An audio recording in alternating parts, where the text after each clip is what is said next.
You can see at tinyurl.com/qf1ans. This is also the same as the Google form link. It's just a smaller version of the same URL. Okay, but can you just paste it on the Yeah, chat? it is pasted on the chat also. Okay, maybe I joined later, so I Yeah. didn't see it. Sure, just let me. You can see it now. Oh, yeah, yeah. Thank you so much. Thank you so much.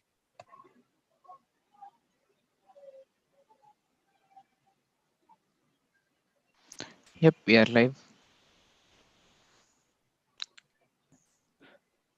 Raju, do you want to introduce the quizmaster first and then? Sure.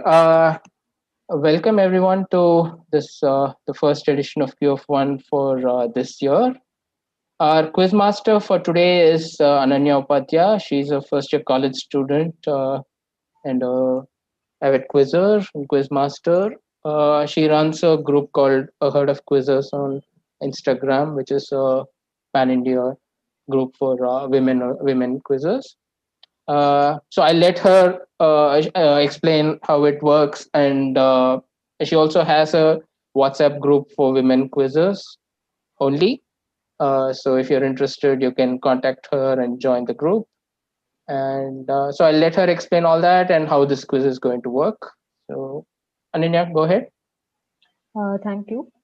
So yeah, around last November, I started along with a few others a herd of quizzers, which basically started out as a WhatsApp group, and it was mainly some sort of a forum or like a safe space where we could discuss like the specific problems that we as women quizzers face while quizzing. And this is like there is sexism manifested in different ways, and like any particular incidents and so on, and also about if there are some quizzes which have like a seat in the finals reserved for a team which is comprised of two women or one woman and so on. So that was the basic idea behind it.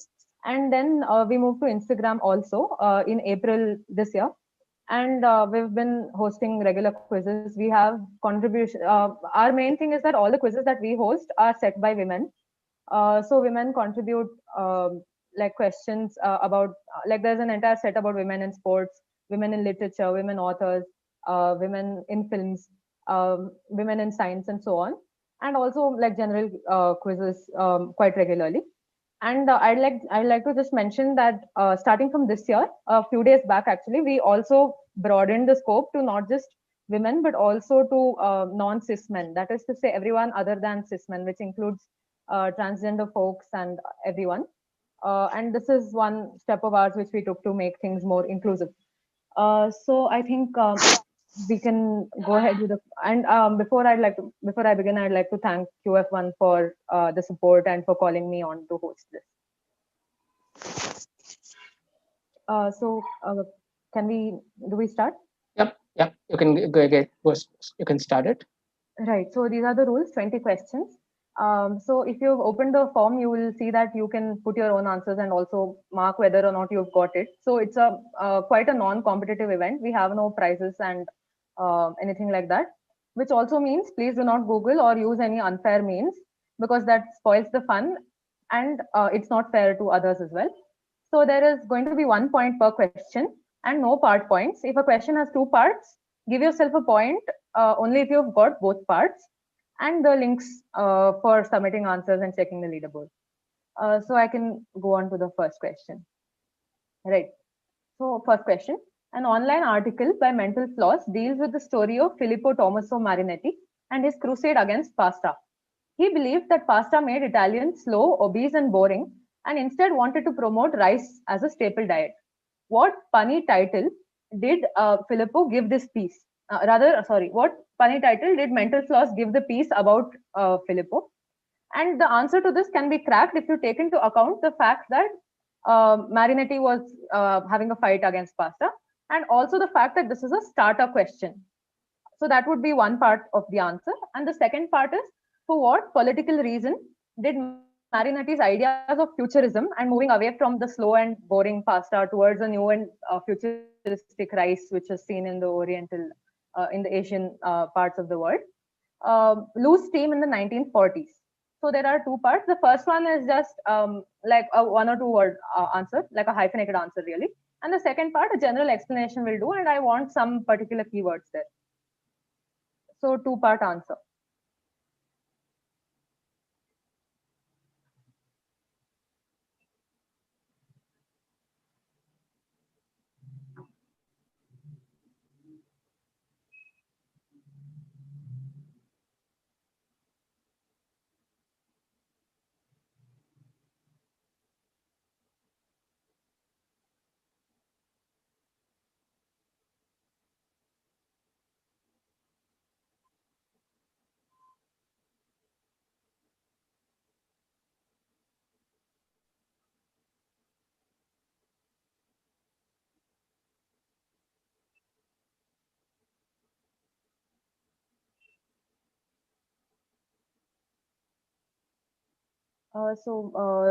Like one of you can let me know when to move Sure. on to Just a second.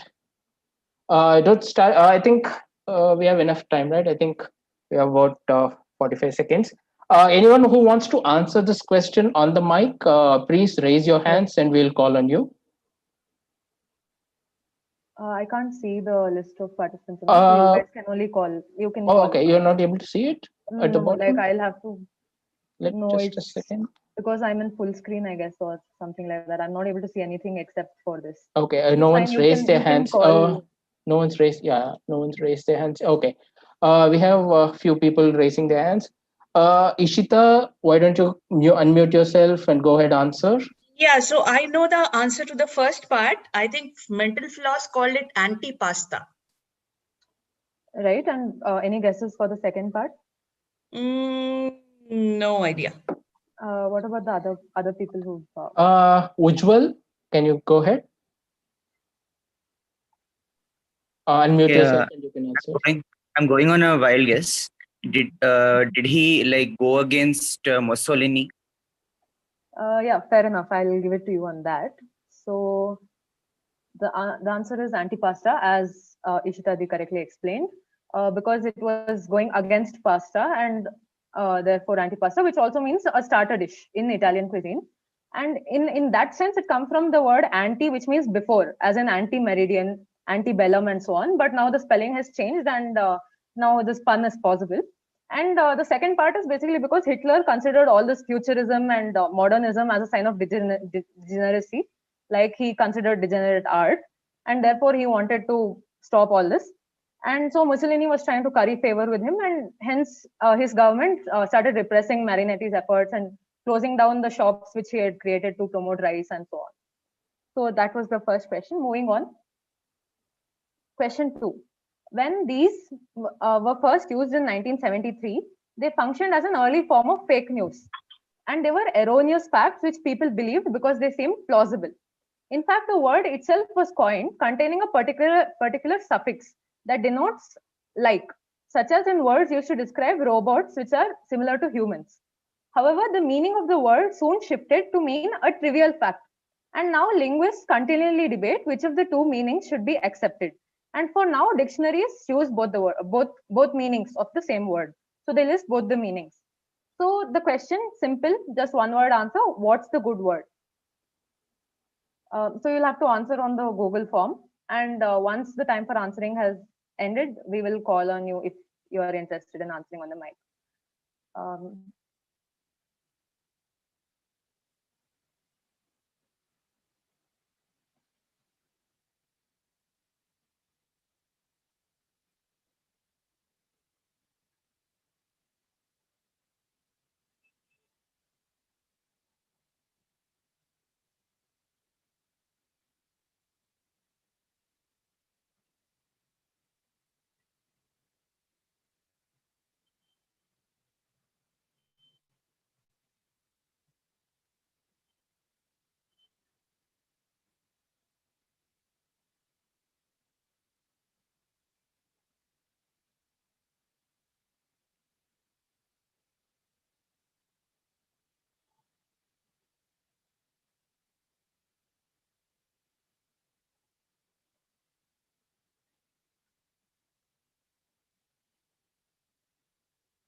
So let me know when we can close it. I'm sorry. I think I was on mute. I think we have given enough time. Ujjwal, can you unmute yourself and answer? So is this factoid? Yeah, absolutely right. So the word is factoid. So it comes from the word fact and the suffix added is oid, such as in humanoid or android, which are robots which are similar to humans. So the word factoid initially meant a bit of fake news, but now it's come to mean a trivial fact. So moving on. So question 3. Nixtamalization is a process developed by Mesoamericans in around 1500 BCE. It involves the processing of corn kernels to make them easier to chew and digest. Furthermore, it basically helps our body to better absorb niacin, that is vitamin B3. The lack of niacin can cause a disease called pellagra, which is characterized by skin sores, insomnia, indigestion of solid food, aggression, and delusions. When corn was brought to Europe in the 1500s, peasants consumed it without nixtamalization, just as they would consume any other crop because they weren't aware of these side effects and didn't know about this process. This led to the widespread cases of pellagra and, as posited by science historians, the rise of a particular legend or myth, which came about and started in Europe in the 1500s. So, going by the symptoms and going by the timeline and the place, explain in like just one or two words, rather just one word should be enough. What is the legend or the myth which I am talking about?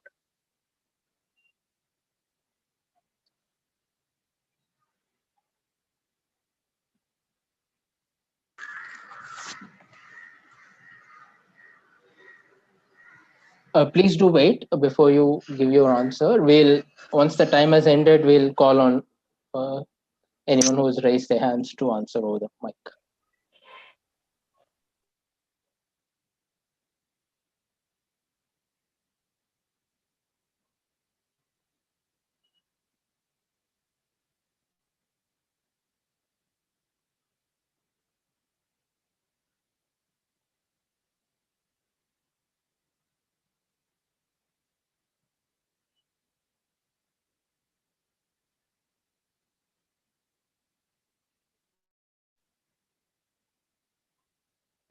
Okay, I think we have given enough time. Uh,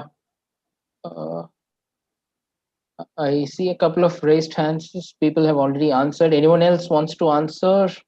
Do raise your hands now. Okay, Ved Vyas, why don't you go ahead? Is this werewolf by any chance? Your voice is very low. You'll have to speak up. Yeah, is this werewolves? That is actually a very close, like a very close answer. But could you just try and maybe think of another very related possible answer? So at the moonlights, No. moon. I mean, it's not exactly werewolf. It is something which is very close in one sense. Like it's something which it's close, but it's not the right answer. Okay, maybe we could ask someone else. Yeah, sure. Meda, can you unmute yourself and answer? Okay, it's just a wild guess. So can it be vampires? Maybe. Yeah. So absolutely. So the answer is the vampire myth because of skin sores, which when they used to be exposed to sunlight, people used to start getting skin sores. They used to be, rather aggressive and used to have delusions about themselves and the world. And therefore, seeing all this, the other common people started to assume that they were of a different kind, and perhaps there were some supernatural occurrences going on. And this is the origin of the vampire myth.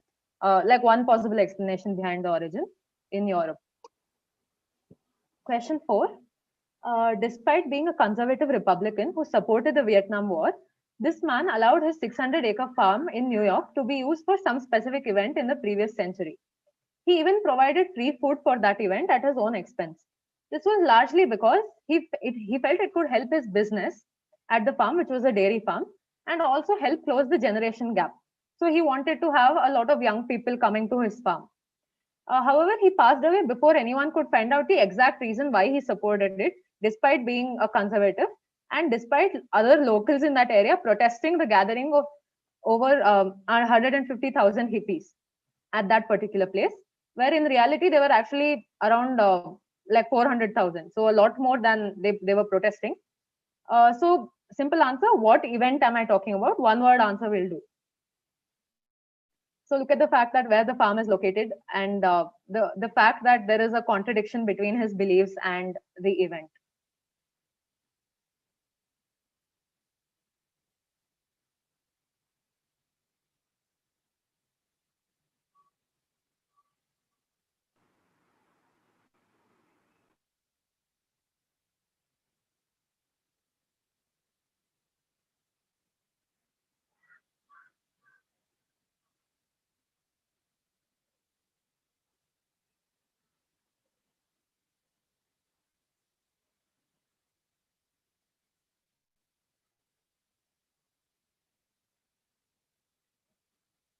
I think that is sufficient time.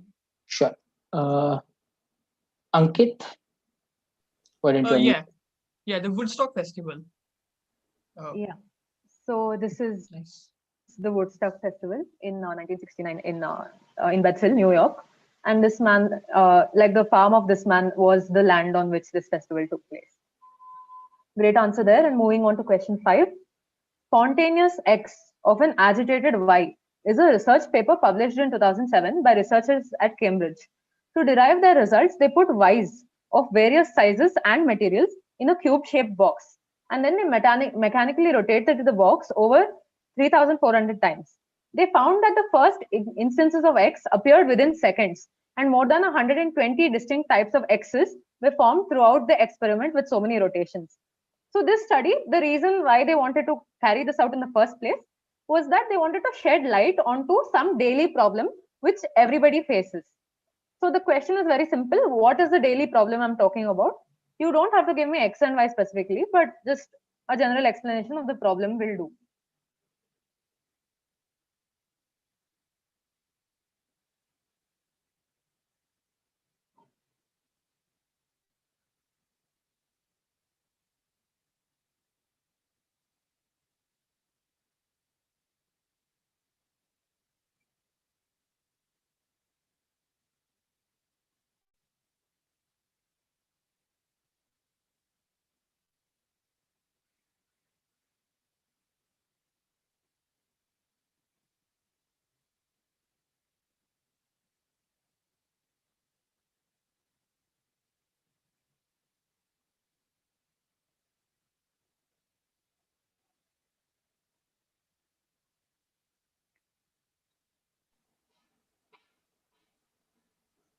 So we can start calling people. Sure. Shaswati, do you want to unmute yourself and answer? Okay, I actually pressed this by accident, but I'll give it a go anyway. Sure. Is it excretion? No, not excretion. Okay. Siddhartha, why don't you unmute yourself and answer? It's about earphones knotting. Yeah, basically earphones, charger wires, shoelaces, any and every articles of a string getting tangled up so easily. So what the researchers did, they took strings of various material sizes and they put it in a cube-like structure and they rotated it a number of times. So the X and Y would be knotting of strings. So spontaneous knotting of an agitated string. And so they aim to talk about how we can even reduce this occurrence, which I don't think the general public has adopted yet, but it is an interesting study nevertheless. Good answer there. And moving on to question 6. This music industry reached its zenith in the late 80s and early 90s. Artists Jackie Chung, Andy Lau, Aaron Kwok, and Leon Light enjoyed a great deal of stardom and were given a suitable title derived from a significant quartet, that is a group of 4 people, in Asian mythology. What name? And secondly, the decline of this music industry was a natural consequence of a particular event in the late 90s. Due to this event, children were punished for using this language, that is a language that this music industry used. They were punished for using it at school. TV channels were advised to decrease broadcasting in this language and increase broadcasting in another language, and so on. What event? So there are 2 parts that I'm looking for. One would be like a 3 or 4 words for a significant quartet in Asian mythology. I want the English name that we commonly know it by, and it's there across Asian mythology from different countries and regions. And the second part would be an event, a general event, which again I would need some keywords there. So what is the name for this quartet of 4 famous people? And what event am I talking about?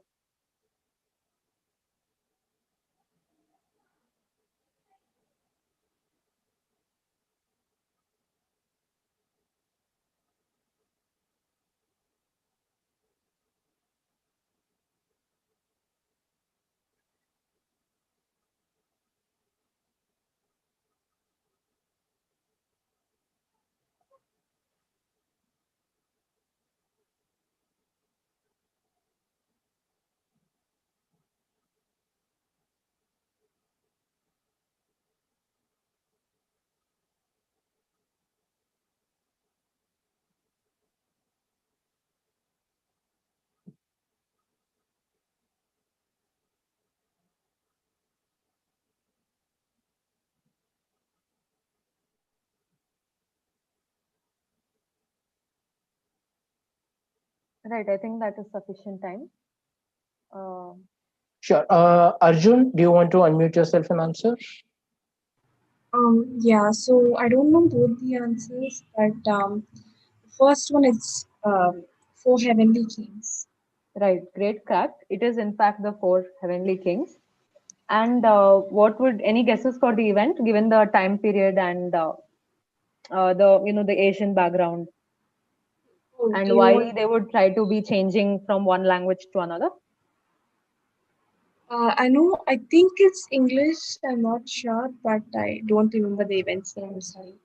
Right, not quite English. Any other guesses from anyone else? Ujjwal, do you want to go ahead?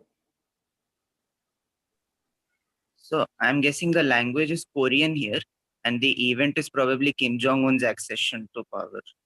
Great guess. Not quite though. Somebody. Vinod, do you want to unmute yourself and answer? Yeah, is it English and Eurovision contest? Again, good guess, but not quite. So I think I'll move on to the. We'll just have one last guess, maybe. Okay, yeah, fair enough. Cool. Just a second. Srinath Sundareswaran, can you go ahead? Unmute yourself and answer. Nope. Shaswati, do you want to answer? Yes. So the quartet is the Four Heavenly Kings, and the event was the Hong Kong handover from Britain to China, because then the use of Cantonese decreased and the use of Mandarin increased. Right, absolutely. Brilliant answer there. So, Four Heavenly Kings is the first part. And the second part, basically, what happened is that once the treaty was signed in 1997 to hand over Hong Kong from Britain to China, the Chinese government began to systematically suppress Cantonese in all these different ways and replace it with it should say Mandarin Chinese, replace it with Mandarin Chinese. So there are differences between the two, and they're not really mutually intelligible. So what happened was that this music industry in question is Canto pop or Cantonese pop, and it started declining once children were being made to study Mandarin instead, and therefore they would grow up to be teens who didn't even know Cantonese very well. Right, good answer there. And now probably my four favorite questions. So these next four questions are going to be art questions, and they're going to be from the world of BoJack Horseman, which is one of my favorite TV shows. So for those of you who haven't watched BoJack, it's basically an animated TV show where there are characters who are both human and anthropomorphic animals. For example, BoJack Horseman, the lead character, is a horse, but he pretends. I mean, he talks and walks around like any human, and he has like all the animals have relations with each other, just like humans would. He is a washed-up TV show actor. And right, so some example. So the thing about BoJack Horseman is that it has a lot of Easter eggs and sort of details which are peppered in and make it a lot more interesting. So for one of the things it has is it has paintings included in the scenes which are very relevant to the scene at hand. And I think that's a brilliant piece of creation and sort of imaginative work. So some examples. So people can unmute and give me the names of the paintings if they recognize what's going on. Yeah, I mean, I think we can just allow people to unmute. Is that fine? Sure, please go ahead. This is not. These are not questions. No, yeah, this is just an example. So yeah, if you want some people, you can go ahead and answer it on the mic. So I see Gustav Klimt. Yeah. So the first one is, I mean, the one in the middle is the Kiss by Gustav Klimt. And another interesting thing is that it has a serpent, like a serpent couple. And the funny thing is, Gustav Klimt also had a famous painting about serpents, rather a series of paintings, right? Then I also heard someone talking about the bottom painting. Birth of Venus by Sandro Botticelli. And here the Venus has been replaced by an elephant because it hangs in an Italian restaurant called Elefante in the show. I also heard someone saying dogs playing poker. Absolutely right. And this would be dogs playing Connect 4 rather, because in the original there are already 4 dogs who are anthropomorphic and playing poker. So why not make another change and make them play Connect 4? And finally, this one, the remaining piece. Anyone? Olympia, right?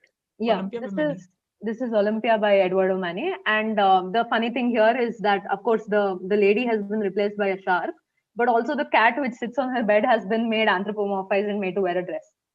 So let's get started. Right. So, question 7 of the quiz. The painting behind the rhinoceros in this scene is by Georgia O'Keeffe. Despite remaining aloof from the feminist movement, there is a widespread belief that her flower paintings, such as this one, are symbolic of something. Observe the entire scene and figure out what's going on and put funda, that is, as to why the painting is relevant symbolically to the scene, or what did people think her paintings are symbolic of. That is the first part. Just few words, keywords will do. And also second part, what record does this particular painting hold in the real world? So I have a larger picture. I'll move to that one. Right. So this is the larger picture. I basically want you to tell me what is the symbolism behind using this painting in this particular scene. Observe what is going on in this scene. And the second part would be just look at the painting, identify it. Rather, I don't really need the name, but I need what what claim to fame does it hold in the real art world. So that's two parts. And we will wait for people to answer it on the Google form before allowing people to answer it on the mic.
I think over a minute has elapsed, so Sure. if you want to allow. Yeah, Abhinav, do you want to go ahead?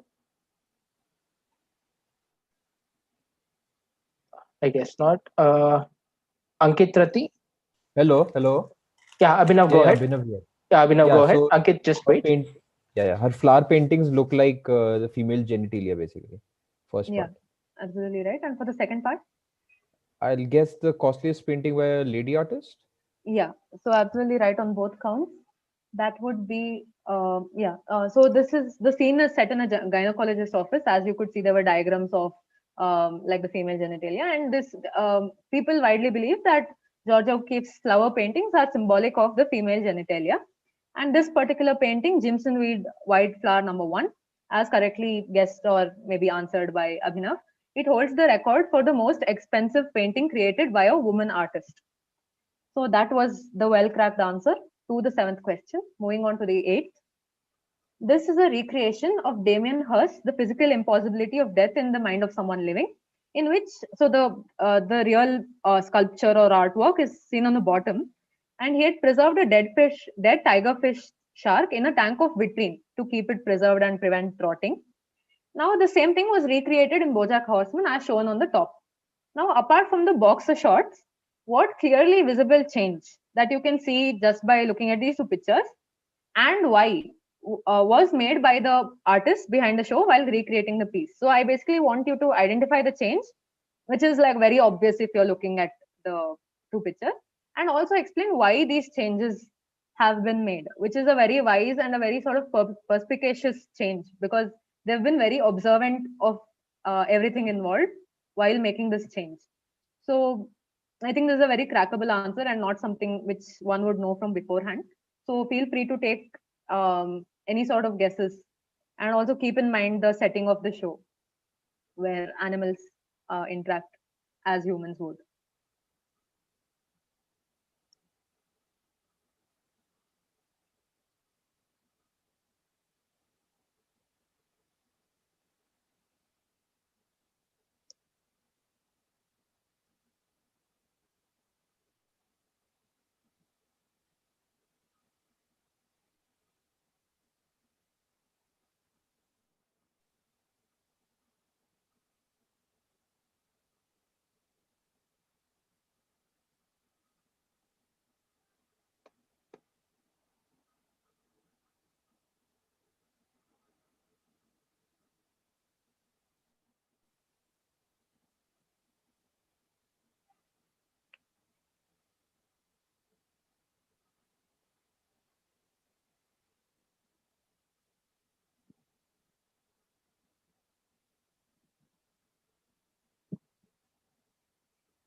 Okay. Can we move to ask someone to answer? Yep. Safdar, why don't you go ahead? Unmute yourself and you can answer. Yeah, I'm just venturing a guess here. In the original artwork, the shark is open, and in As the in the carcass of the shark has been recreation, cut it's open, is it? closed. Is that your guess that the carcass I of the couldn't hear you. shark What? is your guess that the carcass of the shark or the corpse of the shark has been cut open in The the mouth is original? open, and Right. yeah, in the original, Uh, the mouth is open, and I mean, it's cut into pieces as well, obviously. so that isn't exactly what I was looking for. I was looking for a more clearly visible change. Someone else? Just a second. Arjun, do you want to answer? Unmute yourself and Yeah. answer. So in the BoJack Horseman thing showed that the shark's actually alive. No, it's like no. Well, basically in that show, all animals are like Yeah, so the shark is alive. humanized. That would explain the why part. But what exactly is the change that has been made? Any guess? Like okay, one change is that here in the original artwork, it's preserved in like formaldehyde, I guess, and not the same over there. And also that it's a much bigger installation. It's not as small as this one. Not exactly. It's something very like very visible, I should say. That if you just look at it, like remove everything else from your And mind it and just also looks like the shark has legs and hands. So yeah, that would also be a fair guess. But okay, I'm just looking for something else. Maybe I Okay. could ask. I'll move to Yashaswini. Do you want to unmute yourself and answer?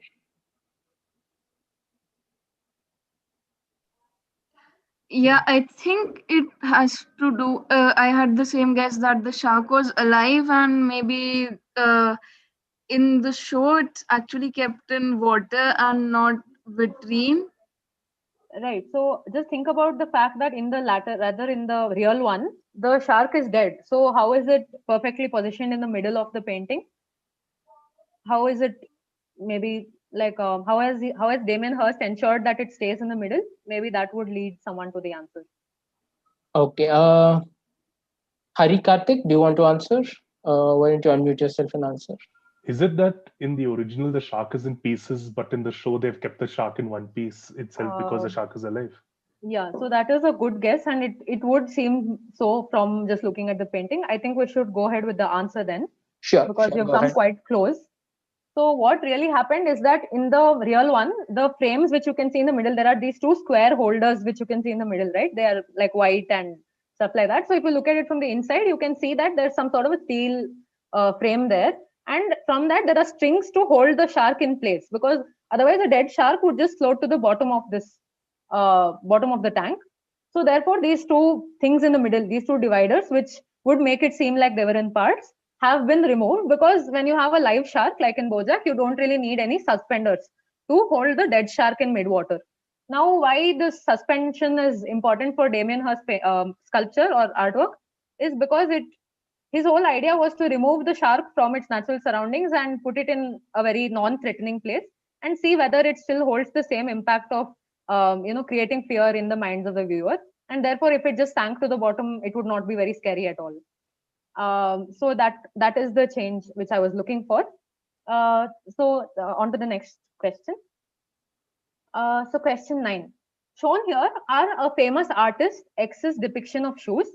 Identify the artist from the depictions of shoes, the colors and the squares and all, which are very, very much characteristic of that artist.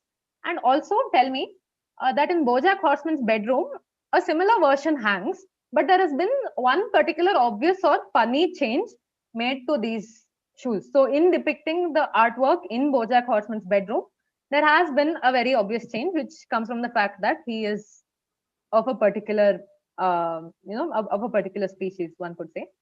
So two parts again: identify the artist, which should be rather easy, and also what is the obvious change. I'm looking for one specific word for the answer to the second part.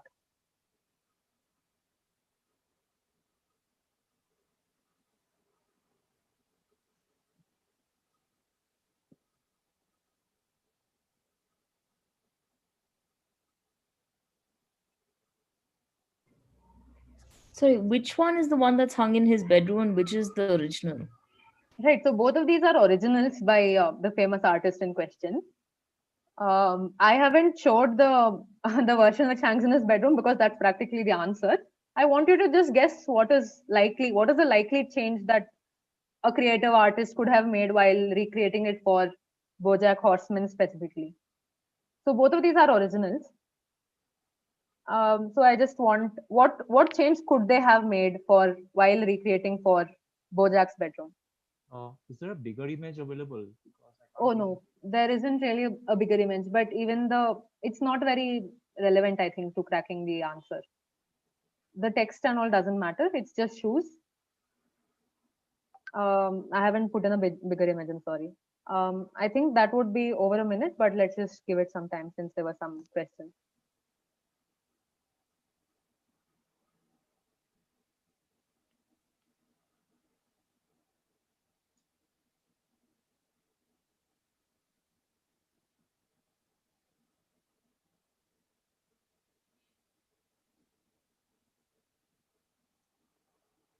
Okay, I think a lot of people have raised their hands. Let me go to someone.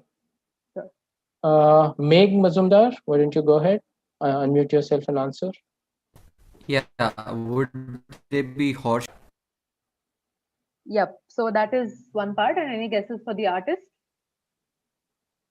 Who was, I should say, famous for putting colorful things in squares? Okay, let's go to someone else. Sutanu, why don't you go ahead? Well, I've got no clue, but let me guess. This must be Andy Warhol and the horseshoes.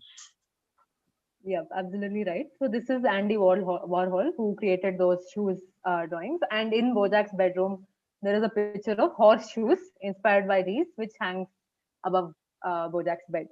So well cracked there. On to the last question of this BoJack Horseman art part. So shown here is George Bellows' painting Stag at Sharkey's. So depicting scenes from an athletic club in New York City founded by Tom Sailor Sharkey, an ex-fighter who had also served in the US Navy. Going by the founder's nickname, that is Sharkey, rather that is Sailor, and his last name, though the real answer has a different species altogether. And the fact that this episode in BoJack was set underwater, and the fact that Bellows was interested in depicting two characters trying to kill each other. To what literary work did BoJack allude to in recreating this painting? So when BoJack made a version of this painting to show in a particular scene which was set underwater, they removed these two humans who are fighting to death rather with each other and put in two famous rivalrous characters from one literary work. So going by the clues that it has to do with an underwater setting and that these two characters are trying to kill each other, what literary work did BoJack allude to in recreating this painting? So a simple short answer will suffice. I don't need the name of the characters, just the literary work is enough.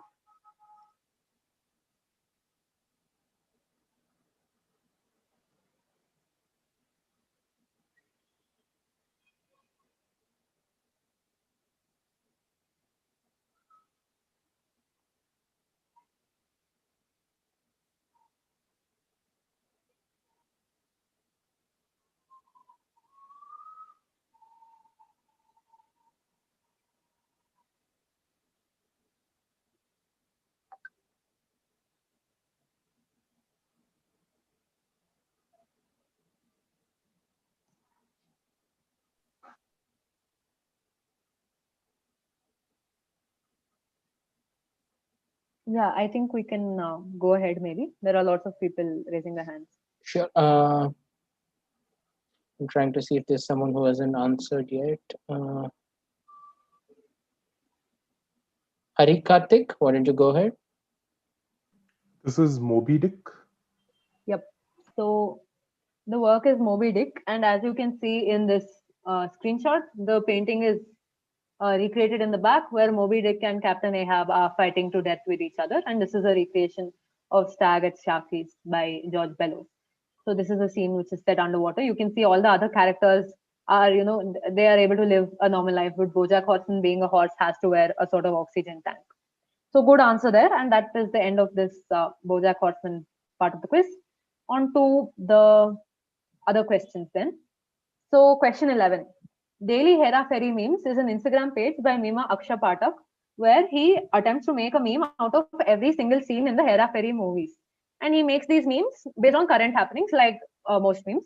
So the question is, whose name has been blanked out in this meme? I will translate the meme.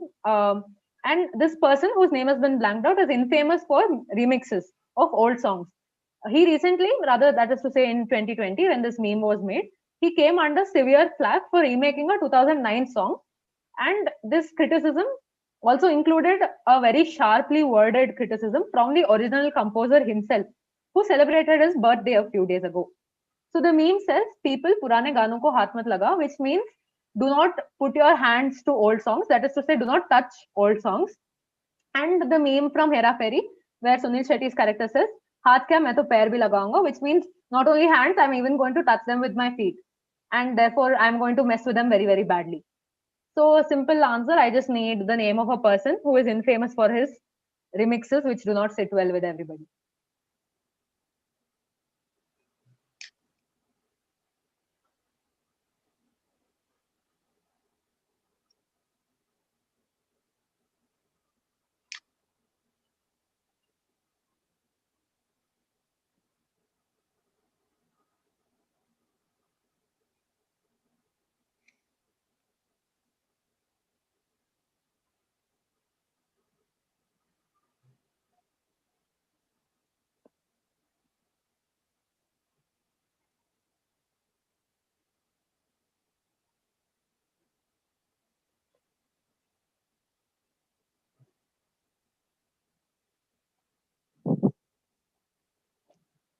Okay, I think that should be enough time, I guess.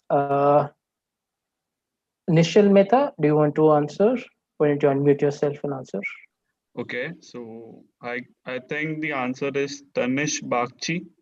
Yes. So the answer is Tanish Bagchi, who, and what would be the song? I didn't need the song or the original composer, but I'm guessing you must be aware. So tell us what the song is.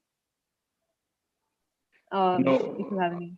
I don't know the name of the song, but I know he make too many remixes of the old song. Maybe So, Janta can answer, unmute yourself and answer if you know. Yeah, you can. Masakali. Yeah. So Masakali, and the original composer would be A.R. Rahman. A.R. Rahman. So A.R. Rahman celebrated his birthday a few days ago. And when Tanish Bagchi released Masakali 2.0, A.R. Rahman put out this tweet asking people to enjoy the original Masakali from Delhi 6 in 2009, saying there were no shortcuts, it was properly commissioned, sleepless nights, over 200 musicians involved in the process. And he tagged Rakesh Omprakash Mehra and Prasoon Joshi and Mohit Chauhan, who were all the amazing people behind the original song. Therefore, sharply criticizing Tanish Bagchi's remake. Good answer there. And now question 12. Actually, before I move on to the next question, I'd like to say that for the BoJack Horseman, the question about Damien Hirst, the shark question, I think if people think that they had a good guess, nevertheless, though it wasn't what I was looking for, I think it's. What do you think? Do you think it's fair to allow them to say yes, I answered it?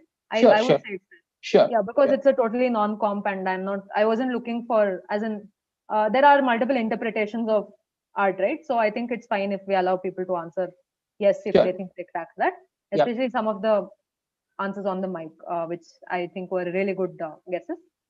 So on to question 12. Starting in 1976, the red variety of a particular confectionery dash was amiss. The dash is indicated. This was due to federal restrictions that deemed the dye unsafe, following an erroneous study in the federal restrictions in the USA. Soon, the parent company received thousands of angry letters, including from people who had learned to count using dash.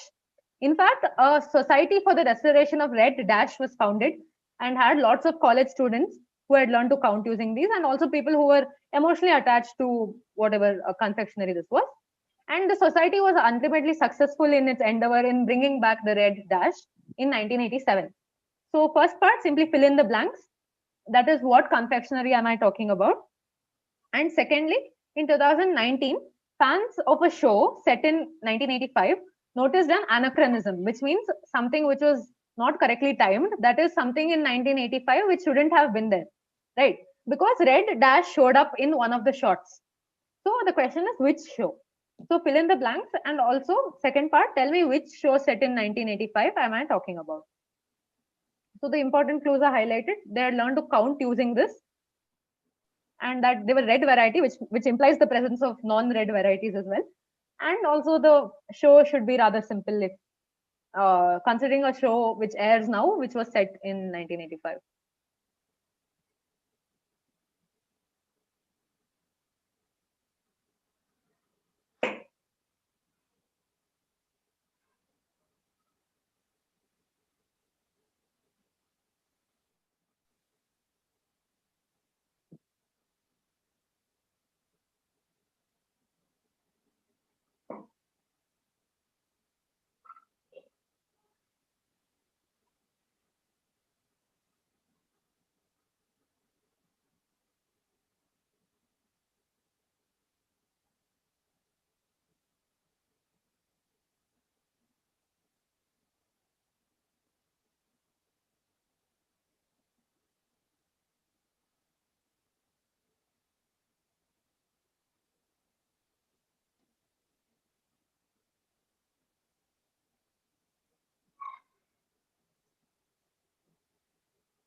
Right. I think that is sufficient time.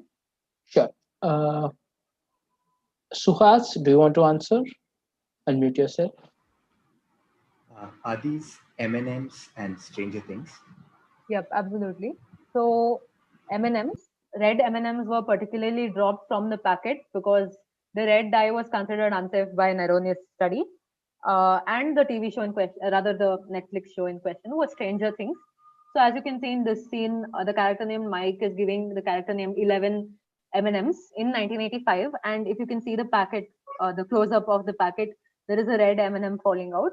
And really, really observant fans of the show noticed it and pointed it out as a blooper. Good answer there. On to question 13. Which YouTube interview from December 2020, a rather unlikely crossover episode of sorts, can these wisecrack comments be found under? So I want you to name the people involved. So it was an interview on YouTube. So there are two people involved in it. So if you give me the fictitious name, that is the name, the character that he might have played in a very famous something that all these comments are related to. And for the other person also, you can give their real name or another name which they have taken on given their line of work. So I'll just read out some of the comments. Dash, that is the name of the person. You can't be a guru, but you can certainly be an assistant to a guru. Bears beats Brahman Nirguna. Then the other one, Dash asks, how do I become a guru? And the person on the other side of the interview replies, identity theft is not a joke. Dash, millions of families suffer each year. Assistant to the regional guru. And lastly, this was actually a very long comment. I've cut it short here. What is his perfect crime? He breaks into the ashram at midnight, so on and so forth. So given all these funny comments, what interview which went viral among fans of wherever these comments are referring to, who would be the two people involved in this interview? So I need both their names.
Right, we can now go on and ask people.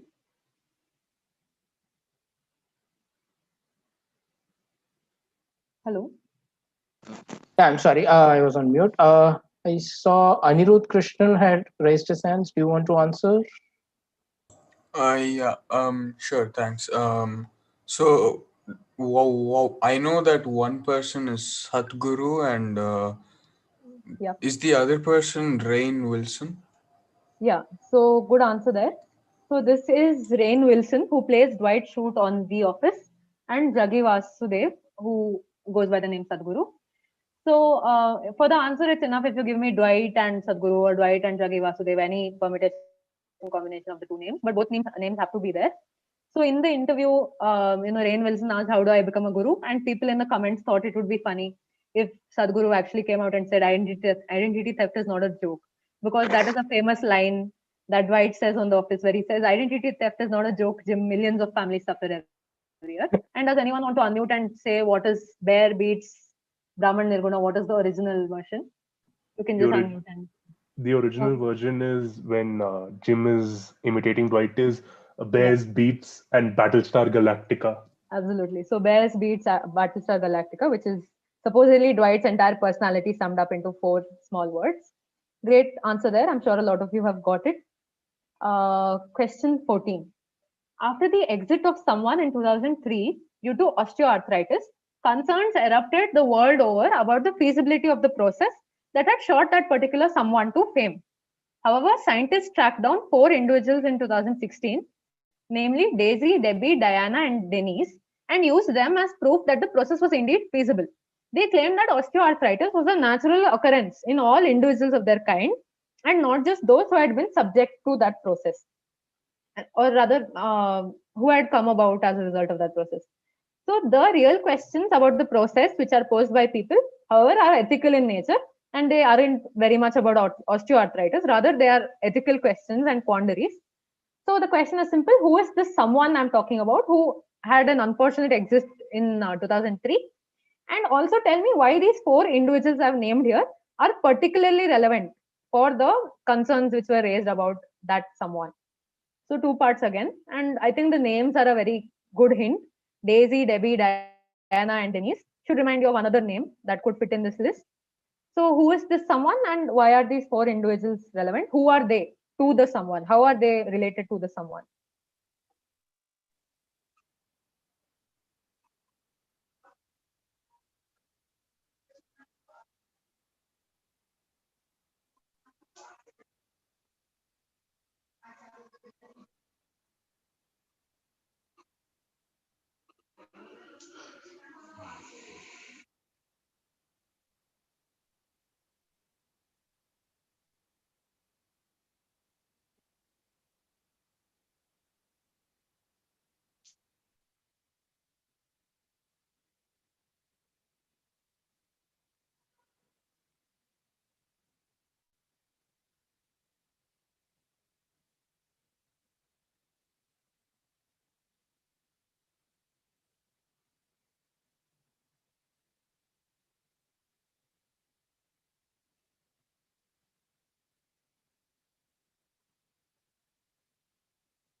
I'll ask someone to answer now. There are lots of raised hands. Yep.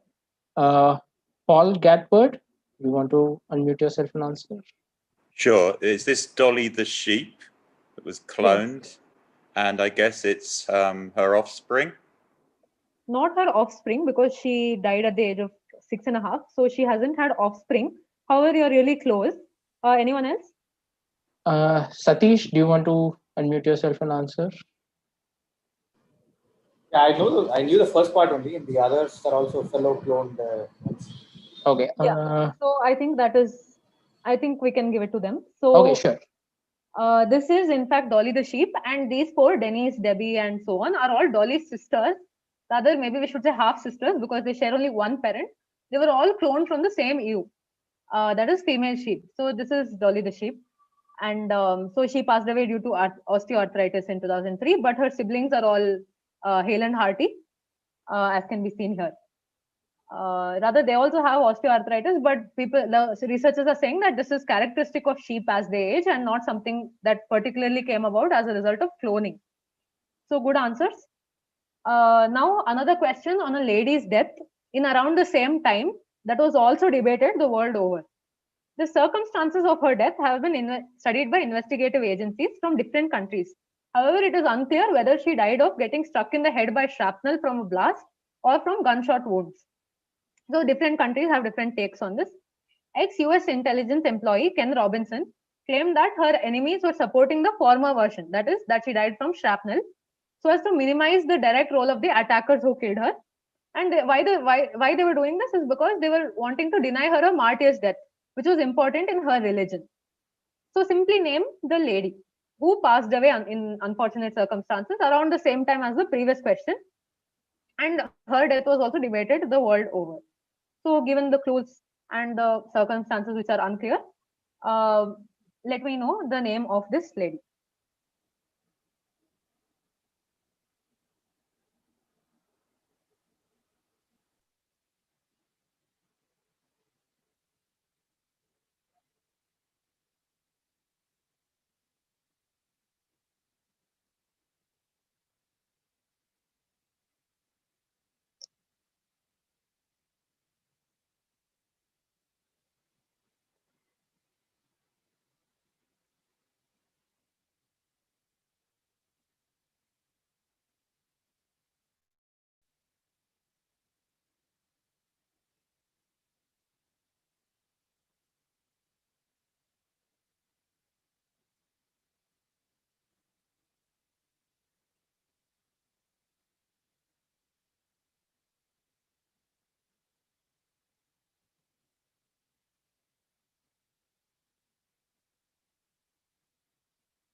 Maybe I can call on someone to answer now.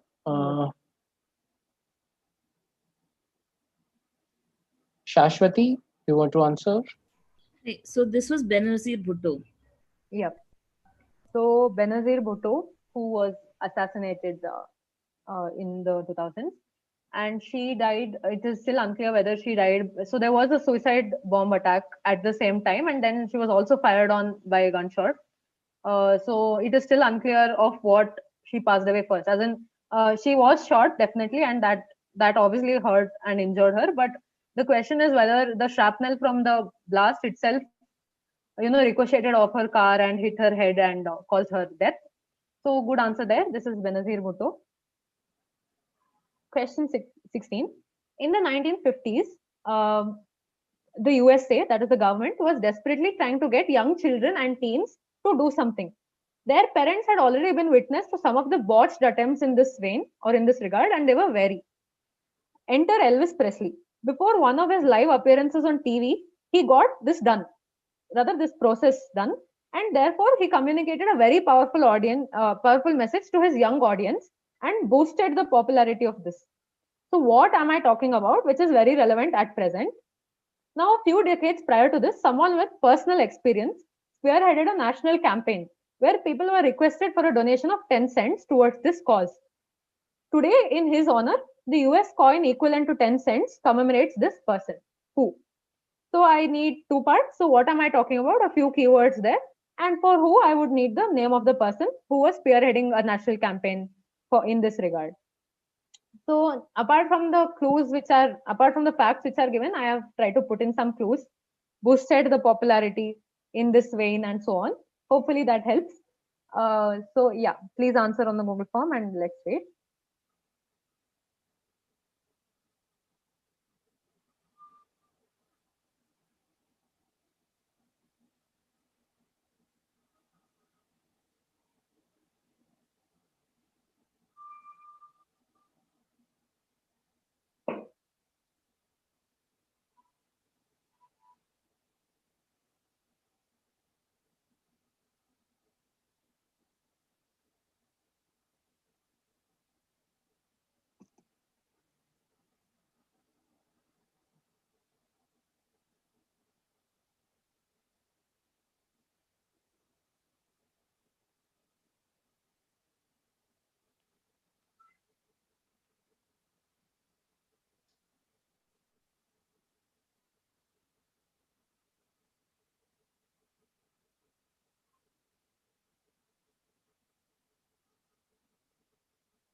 I think we can ask people to answer. Sure. Okay, a lot of people have raised their hands. Dibyam Devashish, why don't you unmute yourself and answer? Okay, so I think this is polio vaccination, and Yeah. the person we're talking about is FDR, who had Yeah, polio. absolutely. So great crack. So this is in fact the polio vaccine created by Jonas Salk. And as you can see here, right before his live show, Elvis Presley is getting vaccinated, and he's trying to put on a happy face despite being jabbed. And he is, showing his young audience that vaccination is a positive thing. And this was particularly important because before that, in the previous decades, there had been some cases wherein an entire city or an entire school kids were vaccinated, and due to some um, issues, those children passed away.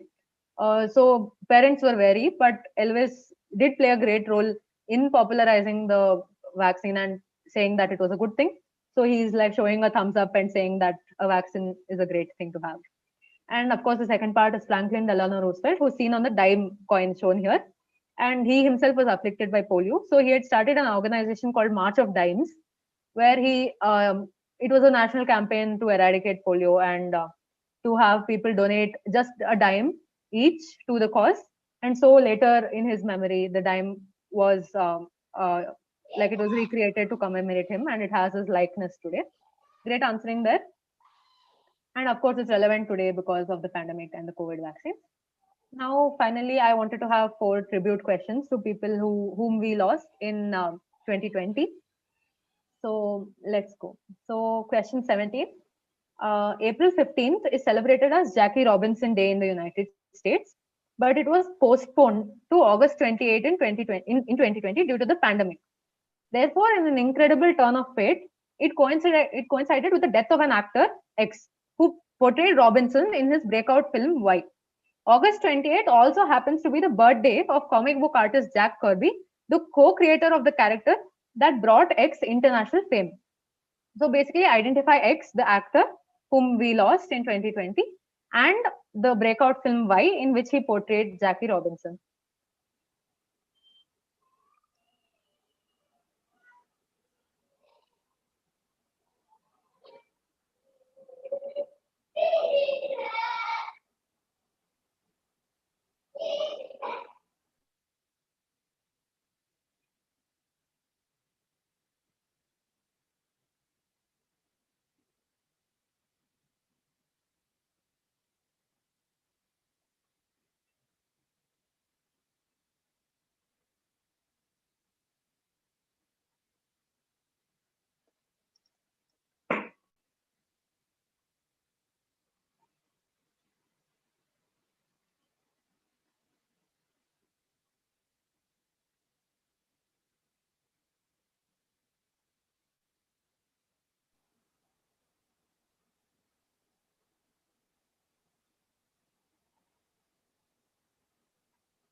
Right, I think we can ask for.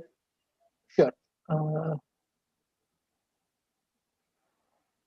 I saw Amatya Saha raising his hand, but he's put it down. Do you want to answer? If not, I'll go to someone else. Yeah, actually, I don't know why, but the X is Chadwick Boseman.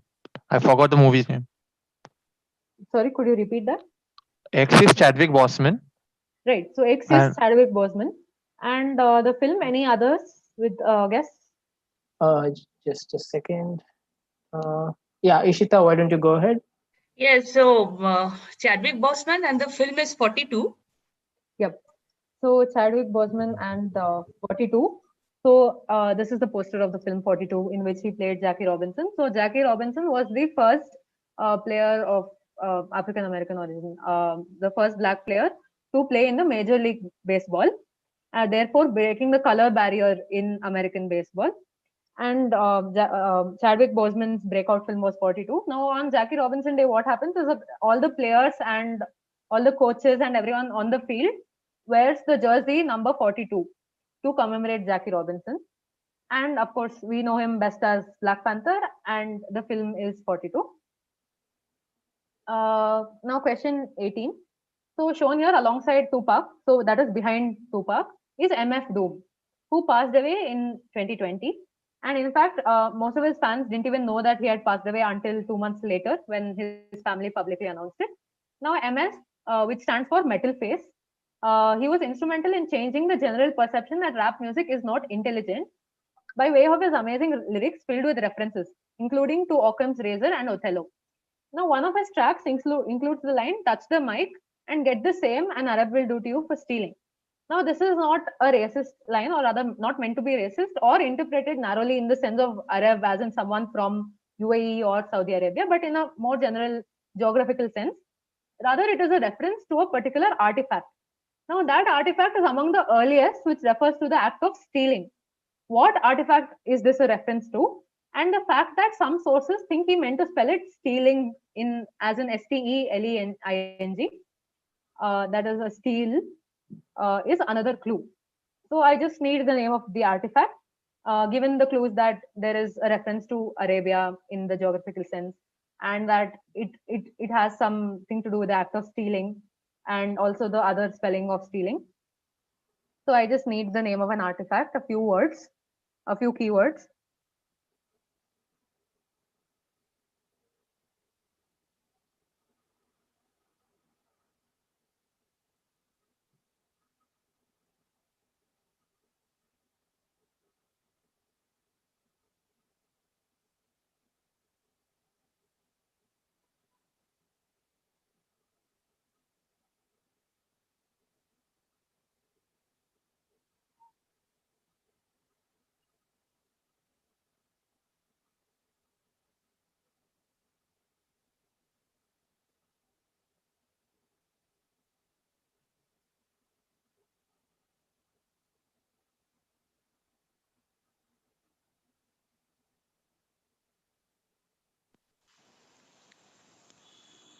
All right, let someone answer. Sure. Sutanu, why don't you go ahead? Okay. Ankit Rati, why don't you go ahead? Okay, so this is, I know, extremely weird, but is this anyway Baba Budan stealing coffee beans and then he introduced coffee to it? That I is a think- great guess, but no, that would be very specific, I think, to the Indian context, and MF would probably not. This is something far behind in time. So, any other guesses? Hari Karthik, do you want to guess and venture a guess? Is this Hammurabi's court? Right. So, great answer by law student and my senior Hari Karthik. So, this is the Code of Hammurabi. So, the explanation is that the Code of Hammurabi has one of the first explanations of a punishment for stealing. So, it was one of the first earliest law codes which described stealing and what would happen to someone who stole. So MF is trying to be threatening, saying that you can't take away my mic from me, because then you will end up with what Hammurabi said happens to someone for stealing, which is being put to death. Right. So it was a very severe punishment. And the pun is also that STELE, steel, also refers to the stone slab of this nature, which the Hammurabi's code was written on. So great answer there. And question 19. So a 2015 tribute song by Wiz Khalifa and Charlie Puth went on to become one of the most watched YouTube videos of all time, due in part to the worldwide popularity of its subject. When performing it again as part of a tribute in January 2020, Wiz showed a great deal of sensitivity and reworded the line, all the planes we flew, to all the ways we grew. So which song and for whom, which song am I talking about, which was released in 2015 and again sang, rather performed by Wiz in 2020? And for whom was the 2020 tribute? So the fact that he had to reword the line to protect people's feelings is a great hint, I think. So yeah, both parts are needed.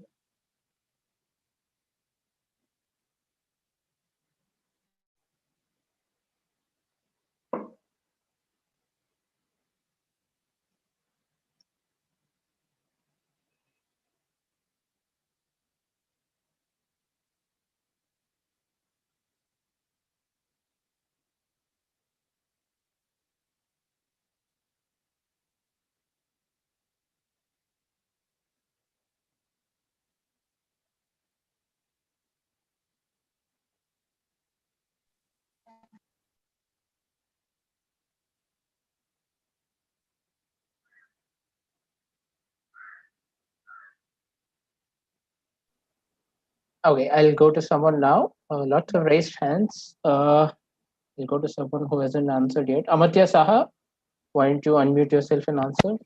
Yeah, so this is and we see you again and Kobe Bryant because he died in a plane crash, so the line Right. was changed. Right, great answer. So this is See You Again, which was initially, rather originally created in memory of Paul Walker of the Fast and Furious series, who passed away in 2015 in a car crash. And now Kobe Bryant passed away in 2020 along with his daughter Gianna. And when Wiz was performing this at the Staples Center in Los Angeles, where the Lakers play, Wiz reworded the lines "All the planes we flew" in order to be more sensitive towards the situation, and reworded it to "All the ways we grew." So that is a tribute to Kobe Bryant. And finally, the last question of the quiz and another tribute question. In a holiday special safety video created for Delta Airlines in 2013, X appears as himself, answering a why like question. The flight attendant proffers a drink saying, "This is a traditional milk based holiday drink" to someone. And then X says, "What is eggnog?" So this is his characteristic style, which was used on his show Why. The following year, he reappeared in a similar video, raising his hand when asked if passengers have any questions. So give X and Y being the show X hosted for 37 seasons from 1984 to 2020, that is his passing. And he also won 7 Daytime Emmy Awards for this show. So I'm sure everyone here will know the answer to this question. Let's just give it some time to put it on the form and then we can go to the oral answer.